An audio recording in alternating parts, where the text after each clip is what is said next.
వీక్షకులందరికీ నమస్కారం.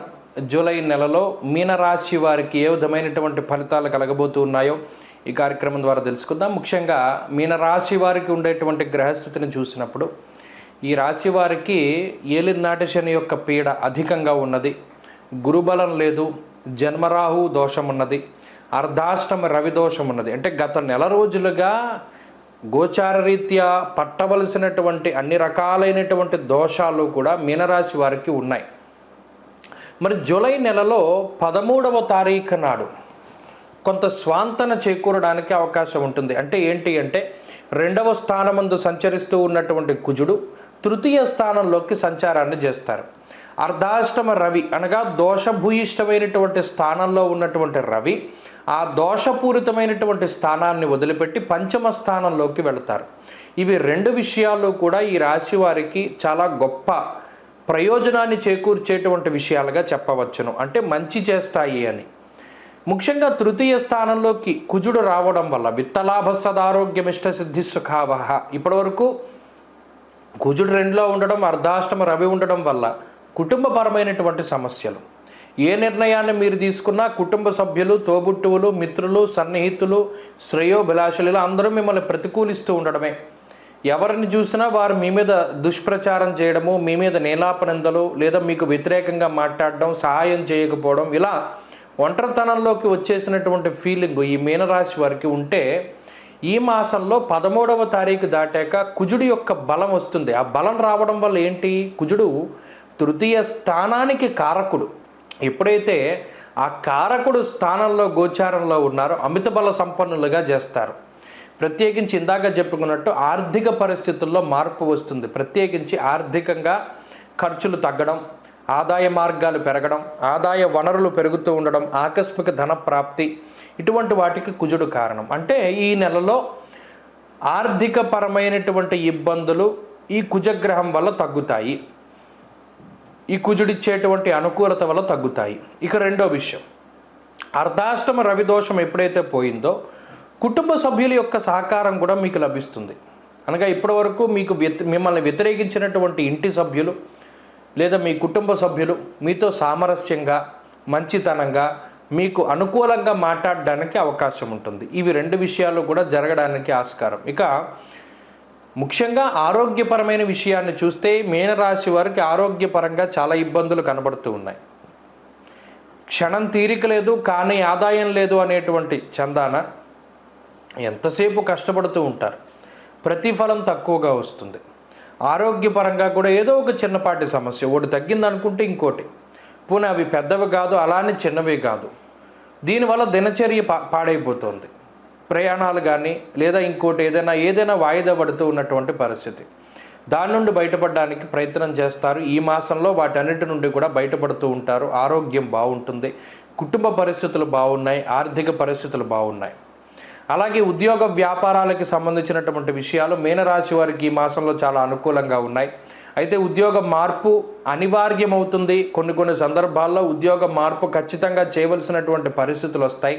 అలా చేసినప్పటికీ మరొక ఉద్యోగం వెంటనే మీకు లభించడానికి కూడా ఈ గ్రహస్థితి అవకాశాన్ని కల్పిస్తుంది. అయితే అది కేవలం 15వ తారీఖు దాటిన తర్వాత మాత్రమే. 15వ తారీఖులోపు ఉద్యోగ అవకాశాలు చాలా తక్కువ. అలాగే విద్యార్థులకి గ్రహస్థితి చాలా అనుకూలంగా ఉన్నది. దూరత్ర చదువుకునేటువంటి వారు, విదేశాల్లో చదువుకునేటువంటి వారికి ఈ గ్రహస్థితి చాలా అనుకూలిస్తూ ఉంటుంది. స్త్రీలకి కూడా ప్రత్యేకించి ఈ గ్రహస్థితి చాలా సానుకూలమైనటువంటి ఫలితాలను ఇస్తూ ఉన్నది. అయితే ఆరోగ్యం పట్ల శ్రద్ధ వహించాలి, అనవసరమైనటువంటి ఖర్చులు తగ్గించుకోవాలి, అతి విశ్వాసానికి వెళ్ళకూడదు. స్త్రీలు ఈ విషయాల పట్ల అవగాహన కనుక కలిగి ఉండగలిగితే మంచి ఫలితాలు సంప్రాప్తమవుతాయి. ఈ జూలై నెల మీనరాశి వారికి గత మాసంతో పోల్చుకుంటే మంచి ఫలితాలని ప్రసాదిస్తూ ఉన్నది.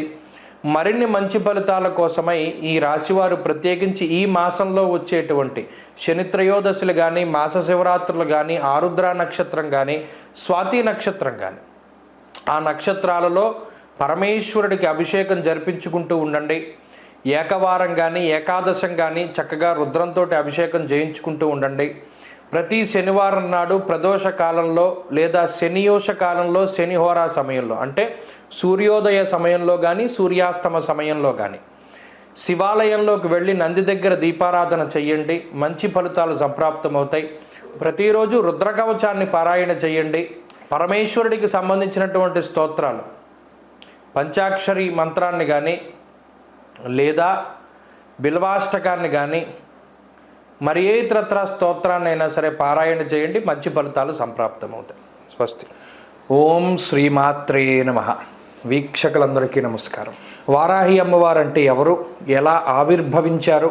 మనందరికీ వారాహి అమ్మవారు అంటే ఆమె రూపము, ముఖము, వర్చస్సు, అలాగే అమ్మవారు చేత్తో పట్టుకునేటువంటి ఆయుధాలు, హలము, నాగలి, ఇటువంటివన్నీ మనకి కనబడుతూ ఉంటాయి. అయితే చాలామందికి తెలియనటువంటి ఒక విషయం ఏమిటి అంటే, లలితా సహస్రనామం ఎవరైనా చదువుతూ ఉంటే వాళ్ళకి తెలుస్తూ ఉంటుంది.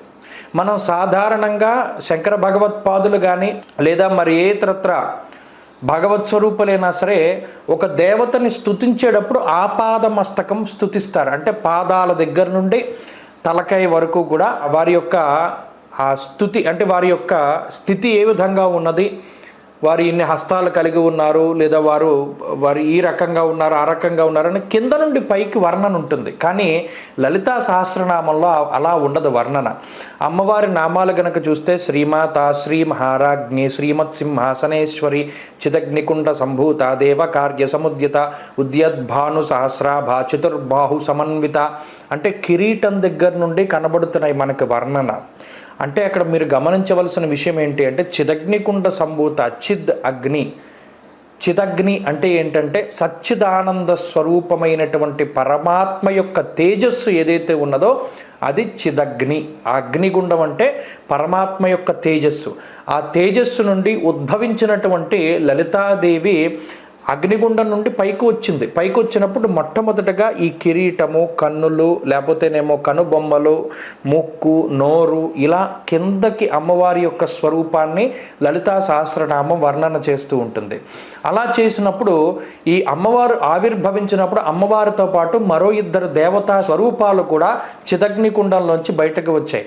ఒక అమ్మవారు అంటే లలితాదేవి ఆమె మధ్యలో ఉండగా ఆమె యొక్క కుడి చేతి వైపు మంత్రిని పరిసేవిత. మంత్రిని అంటే రాజ్యశ్యామలాదేవి. ఇప్పుడు మన మాతంగి అంటారు, ఉచ్చిష్ట చాండాలి అంటారు, రాజ్యశ్యామల అంటారు, మాతంగి అంటారు. ఇలా ఏ పేరు పెట్టి పిలుచుకున్నా అమ్మవారు శ్యామలాదేవి ఆమె యొక్క కుడి పక్కన, అలాగే ఇంకొక దేవత వారాహి అమ్మవారు లలితాదేవి యొక్క ఎడమ వైపుగా ఉంటారు. ఇది చిదగ్నికుండంలోంచి ఉద్భవించినటువంటి దేవతా స్వరూపాలు.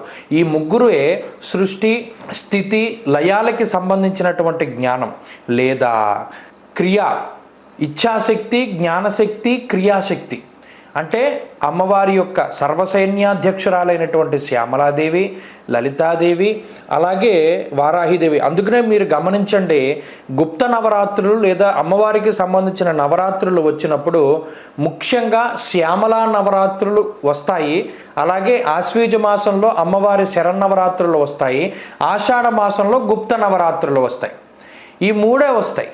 మిగతా దశమహావిద్యలకి సంబంధించినటువంటి నవరాత్రులు ఎక్కడా కనబడవు. ఎందుకు రావు అంటే ఈ ముగ్గురు దేవతలే చిదగ్నికుండ నుండి బయటకు వచ్చినటువంటి ఇచ్ఛాశక్తి, జ్ఞానశక్తి, క్రియాశక్తి స్వరూపాలు. అందుకనే శ్యామల నవరాత్రులు ఉంటాయి, ఆశ్వీజ నవరాత్రులు ఉంటాయి, అలాగే వారాహి నవరాత్రులు ఉంటాయి.